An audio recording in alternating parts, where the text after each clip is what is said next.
राजधानी के गांधी उद्यान में शनिवार से 3 दिवसीय पुष्प प्रदर्शनी लग गई है। प्रदर्शनी में गुलाब, गेंदा, सेवंती, डहेलिया के अलावा जरबेजा, फ्लैक्स, बरबनिया, लिली आदि पुष्प लगाए गए हैं। साथ ही लगभग 10,000 गमलों में 45 से अधिक प्रकार के फूलों की प्रजातियां हैं। इस 3 दिवसीय फूल प्रदर्शनी में 5 से 50 वर्ष तक के बोनसाई पौधे आए हैं। प्रदर्शनी के पहले ही दिन गांधी उद्यान में प्रकृति प्रेमियों की भीड़ देखने को मिली। शाम 7 बजे मुख्यमंत्री भूपेश बघेल ने प्रदर्शनी का शुभारंभ किया। इस अवसर पर विशेष रूप से खाद्य व संस्कृति मंत्री अमरजीत भगत भी उपस्थित थे।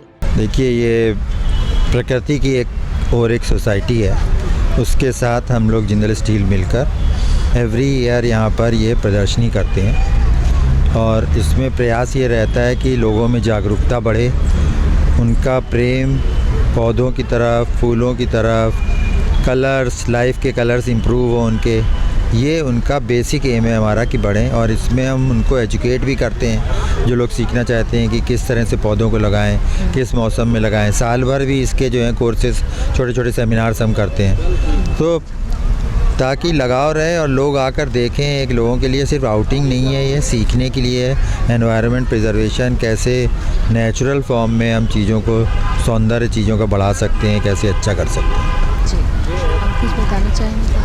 बस यही कहना चाहूँगा कि यहाँ से जितने लोग भी जाते हैं, कम से कम एक पौधा अपने घर में लगाएं, उसको नर्चर करें, रोज़ देखें उसको। पौधे को रोज़ देखना पड़ता है। जो चीज़ ख़राब हो रही है उसको काट के उस पत्ती को निकाल दें। पानी अगर अंदर रख रहे हैं तो हफ्ते में 2 ही दिन डालें, बाहर रख रहे हैं तो गर्मियों में रोज़ डालें, जाड़ों में 2 दिन 3 दिन डालें। उसका देखभाल करें, कोशिश करें कि वो अच्छे से बढ़े।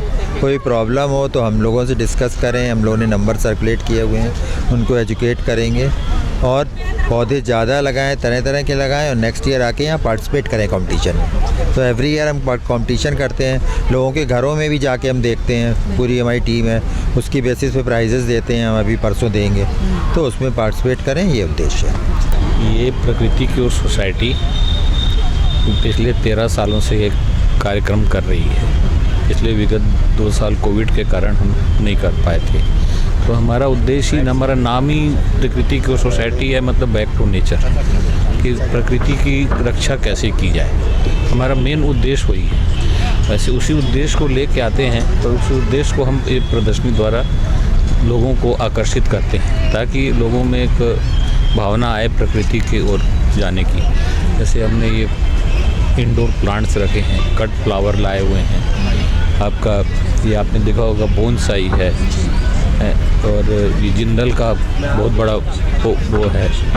वैसी इंदिरा गांधी कृषि विश्वविद्यालय की बहुत सारी चीज़ें आई हुई हैं। मतलब उसमें तो मैं अभी देख रहा था कि मुनगा खाली एक सब्जी ही नहीं, मुनगा एक बहुत बड़ा औषधि प्लांट है।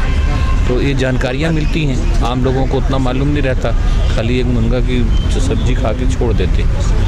तो इसी प्रकार से आपने एक देखा होगा, एक सैंड वाले को लाए हमने, सैंड आर्ट का। सैंड आर्ट में उद्देश्य हमारा यही है कि एक छत्तीसगढ़ के किसी भी आर्टिस्ट को प्रतिभा है उसमें, तो हमारी प्रदर्शनी द्वारा उसका एक प्रोत्साहित होता है वो, कि छत्तीसगढ़ में प्रतिभावान होने के कारण भी उसका इतना नाम नहीं है। जैसे उड़ीसा के कलाकार का बहुत ज़्यादा नाम है, लेकिन इसमें भी कोई प्रतिभा की कमी नहीं है। और दूसरा, उसने जो आर्ट बनाया है उसका भी संदेश प्रकृति से ही जुड़ा हुआ है। वृक्ष माता का बनाया है, वृक्ष मत काटिए और जंगल से नुकसान ही होता है। तो इस प्रकार की छोटी छोटी चीज़ें हैं। और वैसे हम लोग वर्कशॉप बहुत करते हैं घर घर में जाके। सबसे बड़ा हमारा उद्देश्य है सब्जियां उगाना, गमलों में सब्जियां कैसी लगाई जाएं, क्योंकि घनी आबादी के शहर में वृक्षारोपण नहीं हो सकता। तो हरियाली के लिए कैसे सब्जियां लगाएंगे, इसका बहुत बड़ा मुख्य उद्देश्य है हमारा। और हम समाज से मिलके और हर समाज के साथ मिलके जगह जगह क्षेत्र में, रायपुर के चारों कोनों में वर्कशॉप करते हैं, जिसमें हमारे साथ इंदिरा गांधी कृषि विश्वविद्यालय के साइंटिस्ट रहते हैं, विशेषज्ञ यही रहते हैं हमारे साथ, जो कि एकदम उनको विस्तार से हर चीज़ को बताते हैं। ऐसी छोटी छोटी चीज़ें हैं जो हमारा उद्देश्य यही है कि किसी भी प्रकार से लोग प्रकृति को नष्ट मत करें, प्रकृति का बचाव करें। बस, मैं दलजीत बग्गा, अध्यक्ष प्रकृति सोसाइटी।